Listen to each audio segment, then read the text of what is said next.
All right, shout out to the fam. Much love, much love, much love. Appreciate you guys chiming in on the Tuesday. Tuesday, shout out to the fam. Much love. Hey, fam, we got some news, and of course, it's not really news. We knew eventually that this guy was going to get released. I think he kind of, I guess, he was giving him some more opportunities because really this should have happened several games ago, man. Blake Grupe is now officially in the street. And this is kind of an interview that kind of foreshadowed that. I'm gonna put this and let you guys listen to it. This is his final, actually his final interview as a Saint. And the reporter asked him about the missed two field goals in the Atlanta Do game. you worry about your job in a situation like this? I mean, what's that going to do for me?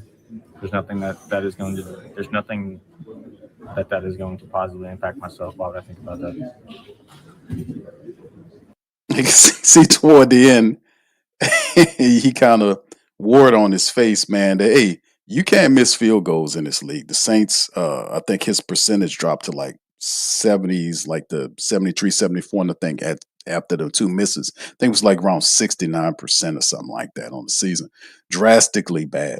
Saints put Blake Grupe in the street, and I remember this was a kicker the Saints picked up under the Dennis Allen administration when they unceremoniously traded Will Lutz, who just signed a contract with Denver, and Sean Payton. So Blake Grupe, one of the guys that Dennis Allen left with us, was a kicker that just kind of fell apart this year, man. He could not find his stride. He was really shaking. The Saints had to waive him in his third year. So Saints' patience with Blake Grupe met its breaking point when the team waived the third-year kicker today.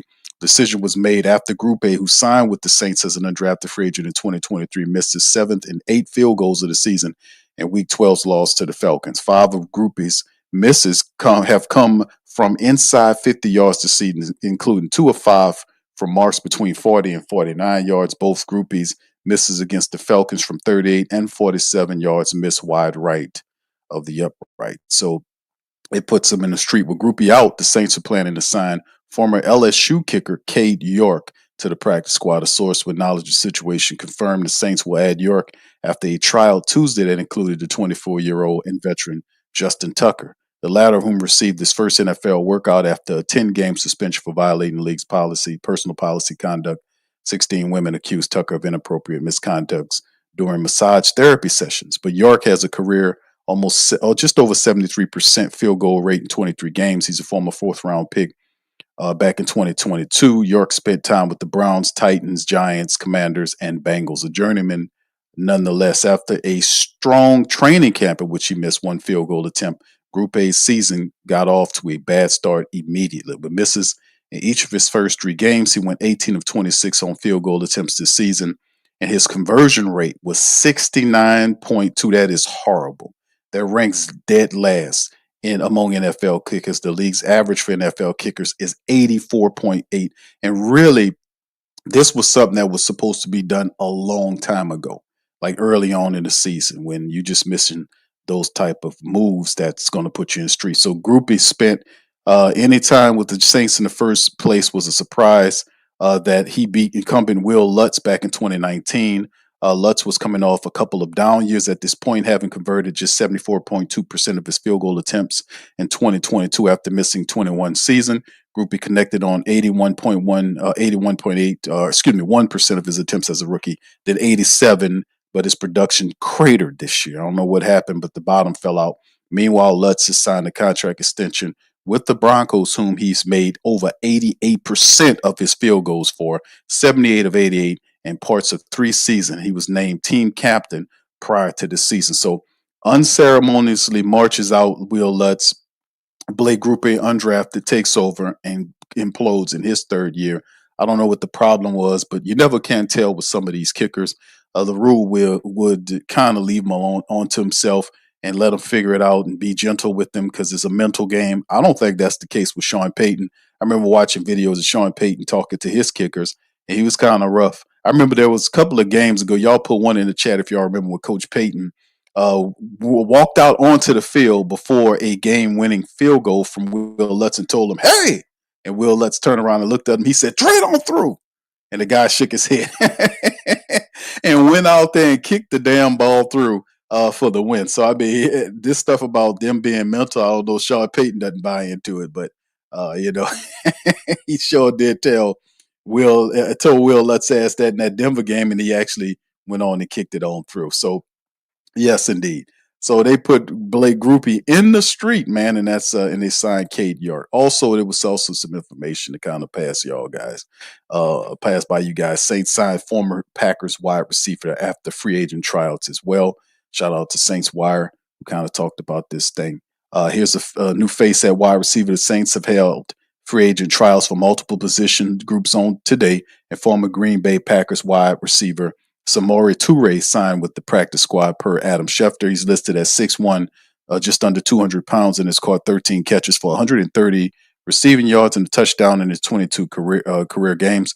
He doesn't have He doesn't have any experience at punt off for kick returns. He played college football at Montana and Nebraska before the Packers picked him in the 7th round of the 2022 draft. He spent last season with the Bears and most recently a member of the Broncos practice squad, right? A corresponding move is coming out, but now he's one of 4 receivers on the Saints practice squad, along with Dante Pettis, Ronnie Bell, Jaquan Jackson, who just signed last week. So this is some stuff to talk about. Chris Olave, Devon Belly, Mason Tipton, and Kevin Austin Jr. are still on the 53-man roster. Trey Palmer is eligible to return from injured reserve whenever he's healthy, while Jalen Polk will have to wait until 2026 to be activated. So the Saints having this going on as they sign in a few people. And this is pretty much what we got right now for you guys. So the Saints making some moves. They put Blake Grupe in the street, signing former LSU kicker Cade York to a deal, and picking up another wide receiver right now. So the struggles of Blake Grupe end as we move forward. Now, a little bonus information for you guys to kind of talk about with AK-41. We already briefed you on the situation that was going on with Alvin Kamara and his his injury situation, which they are looking at. But it was a question. A good article put out by the Times-Picayune mentioned Alvin Kamara's resurgence has faded, and it's creating questions about his potential future with the team. What is his future with? Let's get into this article. Kellen Moore had to be corrected when he first said that Alvin still was being evaluated for the ankle injury he suffered in Sunday's loss to the Falcons. The Saints coach meant the running back had hurt his knee, right? Kamara already had been dealing with an ankle injury. Oh, yeah, sorry, Moore said. Yes. Moore's mix-up easily can be chalked up to a mental mistake, but in its own way, the error was yet another way Kamara was forgotten by the first-year coach. For whatever reason, Kamara's usage and effectiveness has not been the same under Moore. The 30-year-old is in the midst of his worst statistical season of his career, as averaging career lows in yards per carry and catch. Now he's hurt again, right? The lack of production raises uncomfortable questions for the Saints. Is this a sign that Kamara is finally on his last legs, or is it a reflection that Moore may not know how to utilize him properly? I will say that is the problem. That's been what I've been saying. He doesn't know how to use Alvin. Will Kamara's dip cause the Saints to cut bait with the running back after the season? Remember, Mickey Loomis did walk up to him and ask him, "Hey, where do you want to go?" He said, "Nah, I want to be here," so maybe that's some foreshadowing. The answers aren't clear, but Kamara isn't having the season the Saints are used to seeing him. There's a lot of positives. He's really played well. Moore said he's been in some of these challenging situations.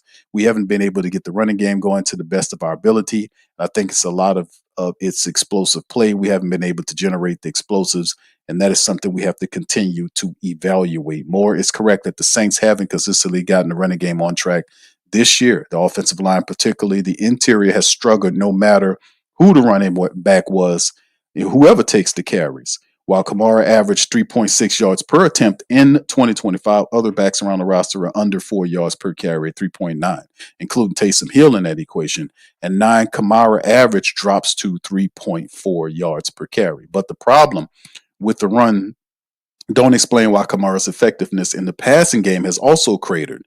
His 5.6 yards per catch is down from 8 yards, and he's being targeted far less than usual in past years. Kamara typically finishes either first or second in team targets, but through 11 games, AK-41, 39 targets, ranked fourth on the year's on the year's squad. So there have been far fewer screen runs for Kamara, who also hasn't lined up in the slot or out wide as often.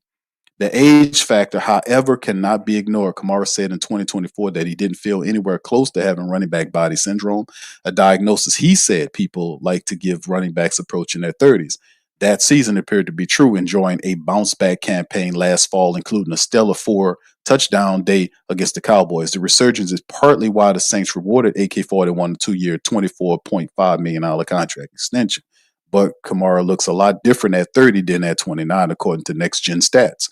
His minus 95 yards rushing over expected is the second worst in the NFL, and his yards per carry is the fourth lowest among 48 qualified rushers. Kamara's ankle injury suffered in October may have affected those numbers, but his explosiveness continues to be a concern.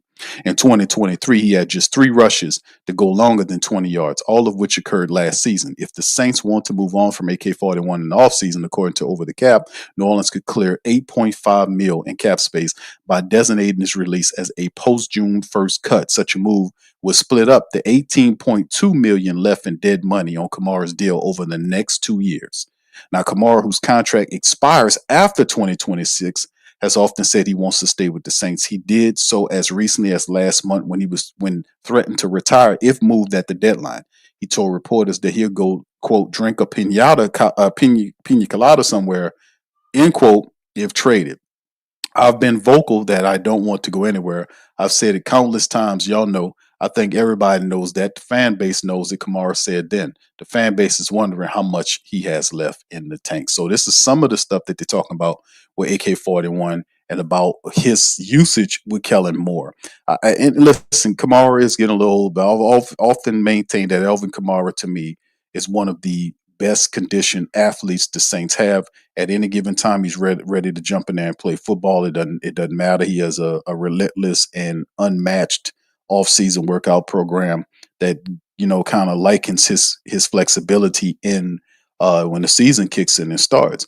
A lot of what's going on with AK-41 is tied to the fact that how Kellen Moore and Nussmeier are using him, and they're not using him in the way, putting him in situations where he can have success. They don't know how to use him. They treat him like a regular running back when he can actually be used in the receiver role. He can be used in running. You can put him anywhere on the field. You can do the same thing with Taysom Hill and all this kind of stuff. And it's really Kellen Moore and Nussmeier's imaginations of how to use these players. They don't know to the full extent of how good these players are and how they could be used in this offense, right? So that's what I'm seeing on tape. By the way, for our Patreon family members and YouTube membership families, the film work for the Saints and Falcons is out on our channels, Patreon, as well as our YouTube channel. Membership can watch the hour and a half breakdown, boil down of this really pathetic film. But in the end, what we're seeing with the Saints over the last 12 to 13 weeks, and I've been saying it all season, they don't know how to use these players, not in harmony and synergy and chemistry with each other within that system.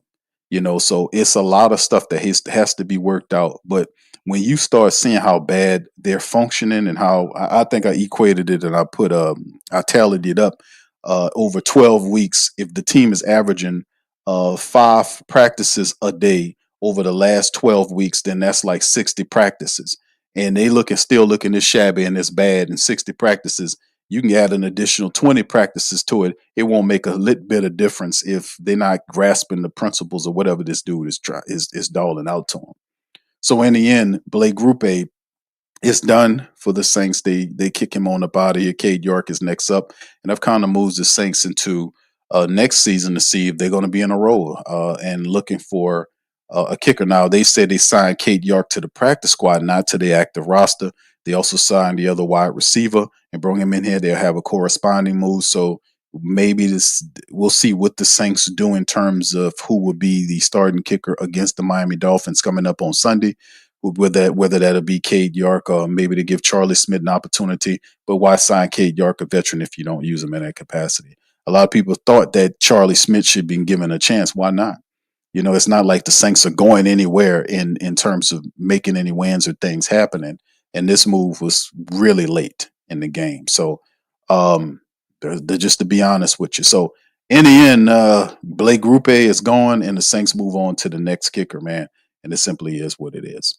All right. Anyway, I just wanted to brief you guys on that. Shout out to you guys in the stream. Much love. What's up, Chantel? Good to see you. Young City 9, OG Jerry. Good to see y'all. Brother Derek White is in this thing as well. Roll Slim, all the fam. Good to see y'all in the building on this Tuesday broadcast as well. So anyway, what's up, Bastion? Shout out to Bastion. Much love to all you guys out there. V Griffin, I see you, man. Appreciate y'all. Nola J. Yeah, he said was all coaching. I agree with you, Nola J. Shout out to you, brother. Yeah, it was. It still continues. What's up, Molly? Shout out to you. Says Molly says Q should Kellen Moore give up his play. I would. That looks incredibly bad if he gives up his play calling. But the weird thing is, I think he's still a better play caller than Nussmeier. Just to be honest with you, I don't think the play calling improves if Nussmeier is calling the plays. You know, that's the really weird part about it. I think Kellen Moore is actually a better play caller than Nussmeier. And it's him and Nussmeier together to, these things. And the part is, I don't know what they're looking at, fam. I don't know how these men break down film. I don't know what they consider what's good and what's bad. I don't know, what the process of thinking is in terms of if you want to really make improvement, you know, what's your process in improving as, okay, I'm gonna get this guy another game to get it right. I don't know how that works in their minds. All I know is if I see an issue or a problem, I want to immediately not sit up here and waste time about it. I want to remedy the situation as fast as I possibly can so we can get back to progressing, because usually those errors are stopping us from having a success. And I want to get to there as soon as I can to remedy that, to cut that off, to get rid of that so we can get back to being progressive there. So that's my thought process. I don't know what these men think about what progress is. I really don't, because my opinion is I think a lot of what they're doing is really slow and really late.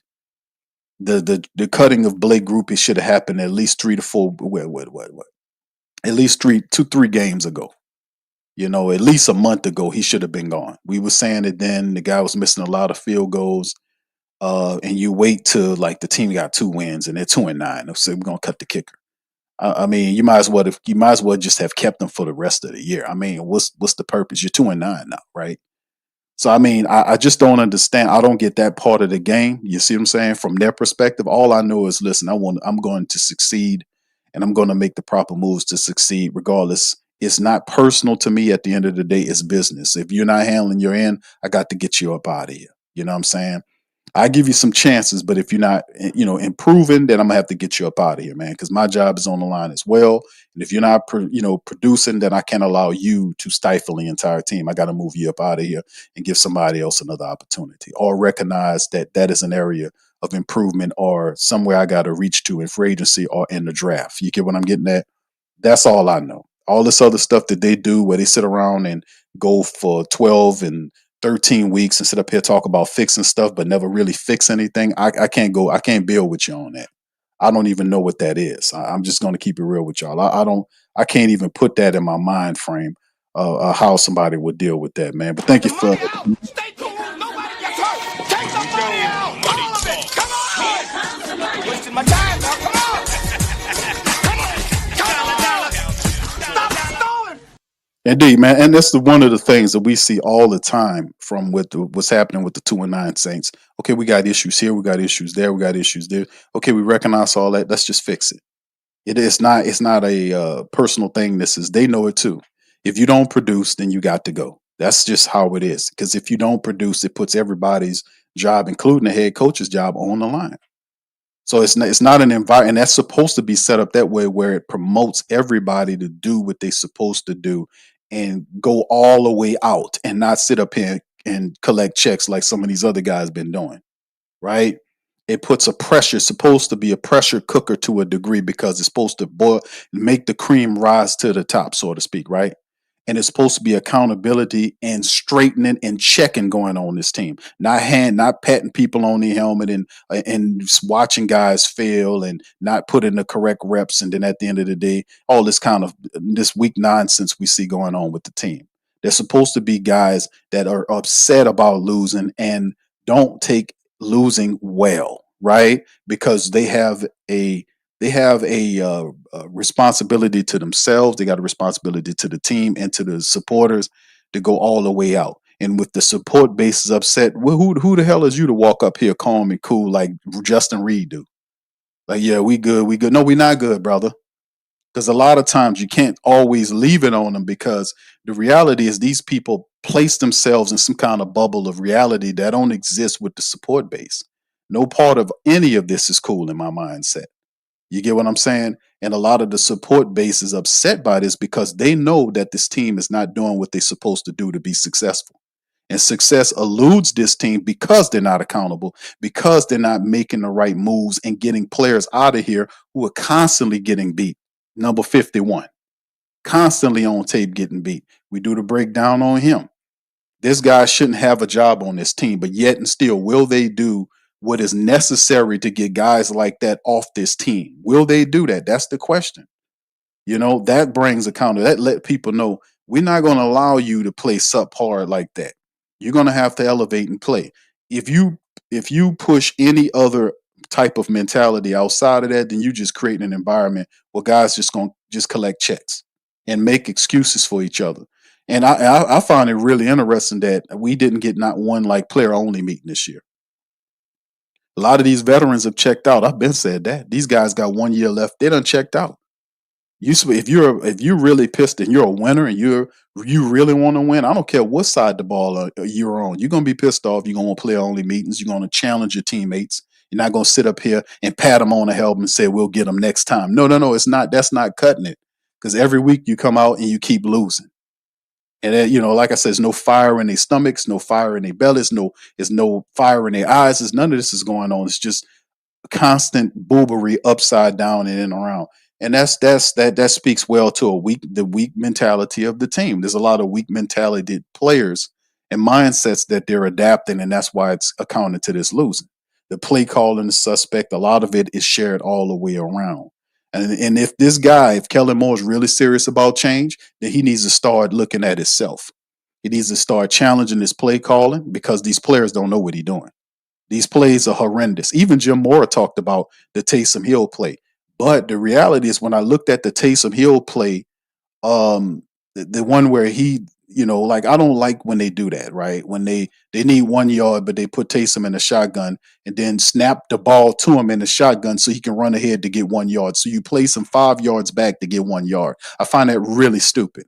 I don't understand what that's for. And besides, putting him in a situation like that where he has to take a long snap like that increases the chances of something going wrong. And that's exactly what happened. Snap the ball to him underneath the center and let him forge ahead for the 1 yard, as opposed to he has to gather up steam to push through for 1 yard. I can understand why that play was called. It was totally botched and ridiculous, but at the same time, I can understand, because the previous play, Tyler Shuck had an easy touchdown throw to Taysom Hill. It was a play action move where Taysom got the ball, ran into the center, right? And the guy fell for him, think he had the ball. Then Taysom snuck from behind him, is wide open in the end zone. Tyler Shuck pulled the ball down and tried to run himself. That's why they pulled his ass out of there, because he was supposed to throw that pass to Taysom, who was wide open in front of him in end zone. Instead, for whatever reason, he pulled the ball down and stumbled forward and into the hands of the Atlanta defender. And they pulled his ass out of there. And I said, well, I see what happened there. I see exactly what happened there. Go back. Well, we did it on Patreon, and I showed y'all why he did that. And I see why they ripped him out of there. He was supposed to throw that ball to Taysom Hill on that play, because Taysom was wide open in the end zone. And for whatever reason, Tyler Shuck decided to become a runner, because he stopped like he was going to throw the ball and then seen Taysom cutting, and then for whatever reason turned into a runner. I don't understand what that was about. Maybe he was trying to show that the coach that he can run through tackle. I don't know what it was, but I can see why they pulled him off the field. But regardless or not, that's what kind of stuff you see on film and tape that's happening all the time. Like, it's disjointness and people not totally on what they're supposed to do. You see blocks being missed, and it's I don't see a lot of confidence in the play calling. Almost like they're just telling them what to do, and the guy's going out there, okay, we're gonna do this, as opposed to them saying, hey man, listen, what did you run in college that you was really comfortable with, so we can do that here? Well, we did this, we did that. If it's your quarterback, you gotta have the signature, the offense for him, if this is the guy for you. But if we continue to have games like this, there are going to be questions on whether or not Shuck could be the guy for the future, right? And I really don't want to keep going year after year drafting quarterbacks. We did that like what 3 years in a row. We keep taking quarterbacks, to figure out which guy it is. So it's going to be 4 years in a row we get another one. I mean, so at some point, you're going to have to stick with the guy and build your offense around him. But like I said, some people not meant to be head coaches. Some people just don't have the temperament for it.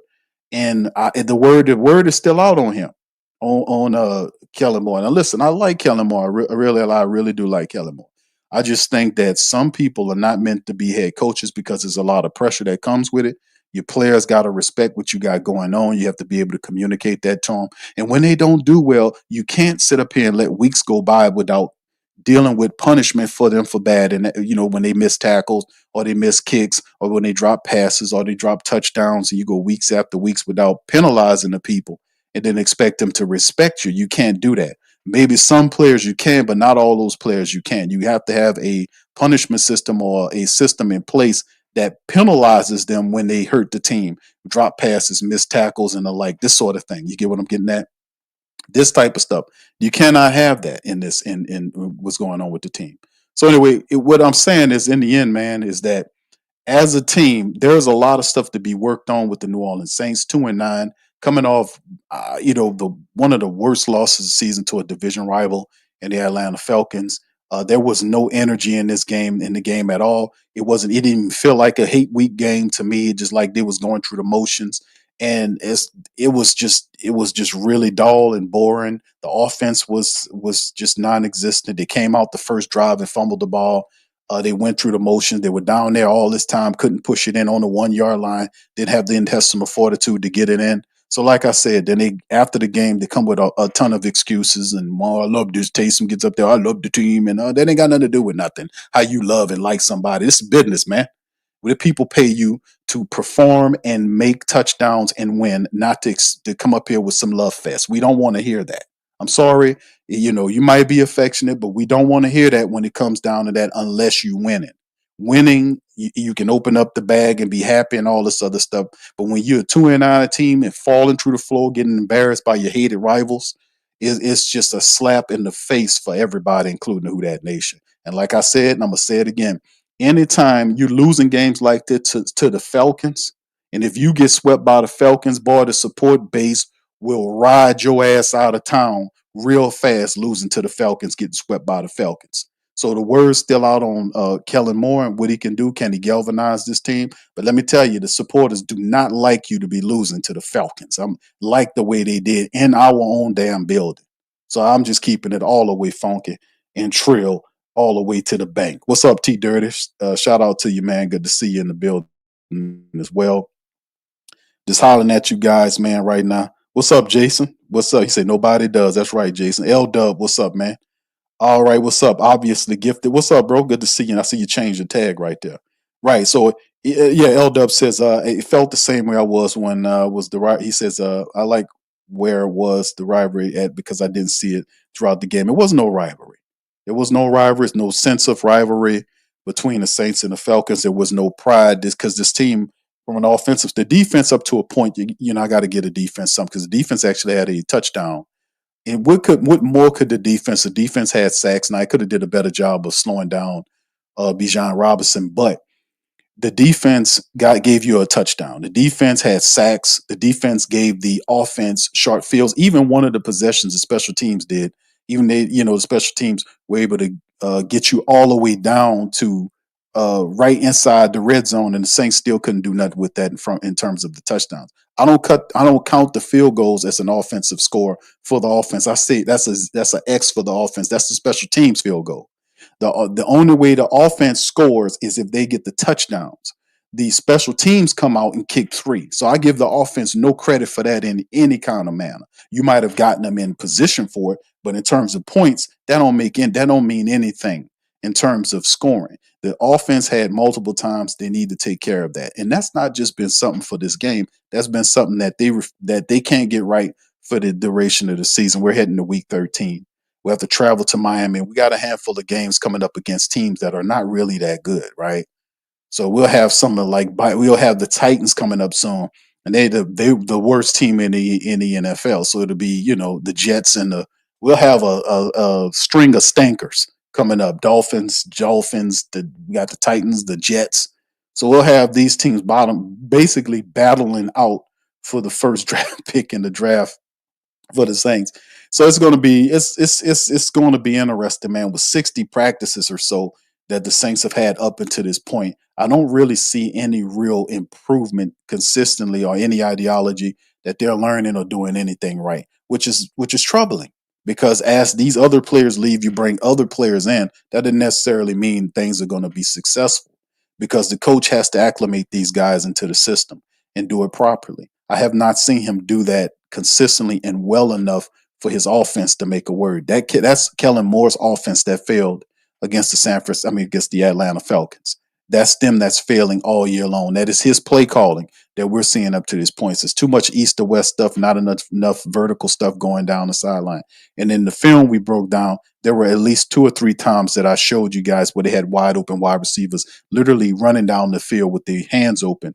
But the quarterback he did see him on a couple of times and decided to go to check down. So I don't know what that is because usually the mentality of this quarterback is to throw the deep ball and wing it out. I don't know what his reservation was in this game. I don't know what it was, but there were at least 2 or 3 times in the game where they had wide receivers with one on and wide receivers that was in really agreeable positions in terms of where they were positioned with the cornerback and the safety. We covered it on the Patreon. We really did. So anyway, with that being said, fam, I'm gonna dip out on that. I just wanted to share the news with you guys. What's up, Arcane? Shout out to you, bro. Uh, I just wanted to go backwards. What's up, fam? I just wanted to give y'all that little extra work today, man. I know we got this Tuesday. I don't usually pop up here on Tuesday, but the Patreon is up for my fams. All right, obviously, Gifted says, what does Mickey need to be forced to make extremely obvious moves like this? This is disgusting and incomplete. Anyone else would have been fired already. That's the accountability thing that we deal with. We talk about the New Orleans Saints teams. We see that the um, like I said, a line was drawn in the sand when Gail Benson said she won't fire Mickey Loomis. I'm not asking her to fire Mickey Loomis, right? I'm not asking for that because she's obviously gonna say no to that because she don't have a plan. Once she fired Mickey Loomis, what's she gonna do? Make Dennis Lauscher the guy? She don't have a plan. She's not trying to adopt any new plans. She's basically operating with a blueprint left by Tom Benson. She has no identity. You get what I'm getting at? Everything is done from the Saints side with people that Tom Benson left her, right? And these aren't the same people. These people have shifted because they know she don't know football, so they've really kind of stepped in a position where they assume power and control where they don't care, they just sucking up power. I'm not asking Gail Benson to fire Mickey Loomis. I'm not asking her to do that. The real point is what I want her to do is reformat the upper layer of the team. That's what I'm asking to do, not fire Mickey Loomis because she's never going to do that. He has 2 jobs, right? So he's a VP and GM. I wanted him to be removed from the general manager position and given to Kyle Hartley. You can still have Mickey Loomis there. You just won't have him there. He won't be visible. You get what I'm saying? He'll be less visible there and you will see more of the general manager than him. That is what I'm asking for. That's more realistic because she obviously want to do that because she don't have a plan of her own. She don't have an identity of her own. She doesn't want an identity of her own. Her thing is just to keep making money, to make as much money as possible. And she's the second richest person in the state behind the Chicken Man and Raising Cane. So her job is, I guess, to beat him, to be the richest person in the state. You see? But she's still the richest person in the state, and both the teams that she run are immense failures. The Saints haven't been in the playoffs in years. The Pelicans are just right now with 3 wins. They just beat somebody, but they're like 3-12 or something like that. I forget, but it's not good. But in the end, I'm not asking her to fire Mickey Loomis because in the end, she would never do that. But and even to ask her, it's more realistic to ask her to like a structural reformation But she won't even do that. She's not going to do an audit on her organization to figure out this, that, and the third. She's not going to do that. She'll tell somebody to do it and let them do it. And Mickey Loomis will keep doing the same thing, even though he was the one that brung Dennis Allen in, even though he has no accountability. He doesn't know what accountability is. He takes insult to people telling him that his draft picks are not hitting on anything, even though he can see that they are. But how dare you tell me that? Which is a major character flaw in a person I wouldn't even want anywhere around me in my organization or even doing business with me thinking like that. But this is what kind of stuff that they permit. She drew her line in the sand. The question is, will you do yours? That's the question. She drew her line in the sand. Will you draw yours? That's the question. I can't tell you to do nothing more than what you have the power to do yourself. So there will be no firing of Mickey Loomis because Gail already put her foot down on that. She already said she's not selling the teams. Why would I sell my number one money makers? Right? We're stuck together pretty much is what Gail Benson is saying. We're stuck together. And Mickey told you that it was going to be a tough season and that's all this kind of stuff, which was a lie. Mickey Loomis didn't tell you at first it wasn't going to be no tough season. Mickey Loomis was trying to win. If he was not trying to win, there'll be no need to bring Brandon Cooks in here or to waive Brandon Cooks to get him off the team all of a sudden when you figured you was going to start winning. No, they tried to win, then started losing and then just gave up and then said, let's get all these other guys off the team. That's what happened. But they lie. They'll lie to you. They don't know you. They'll lie to you anyway. You just got to catch them. Mr. Bo says accountability, prayers, answers. Like I said, man, at the end of the day, this is what it is and how it is. We have to be able to see this stuff out. Like I said, the Blake Grupe thing was something that should have been happened. I ain't gonna lie to you. This should have been happened at least a month ago when he was missing those field goals. He was missing field goals in 3 games straight. Back-to-back games, the man was missing field goals, but he was still allowed to stay on the team. And I'm like, how'd that work? How did that work where he could just keep on missing field goals and stay on the team? Well, guess what?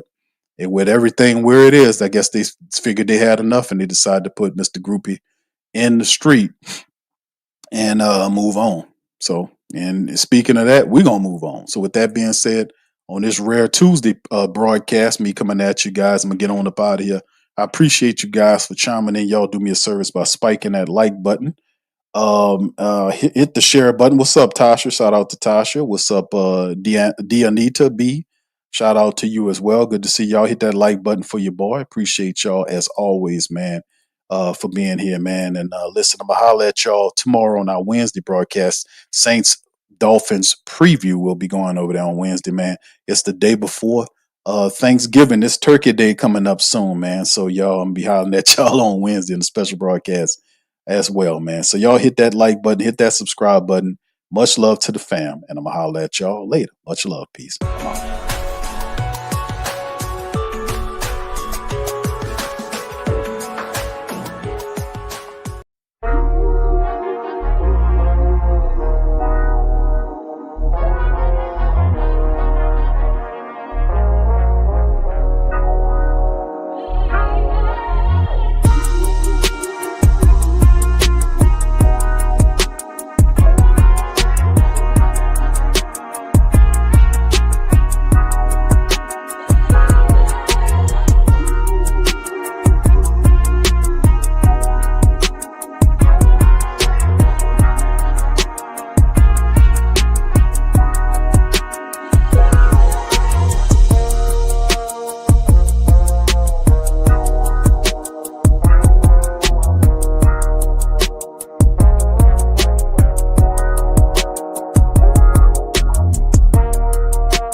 Hey, New Orleans!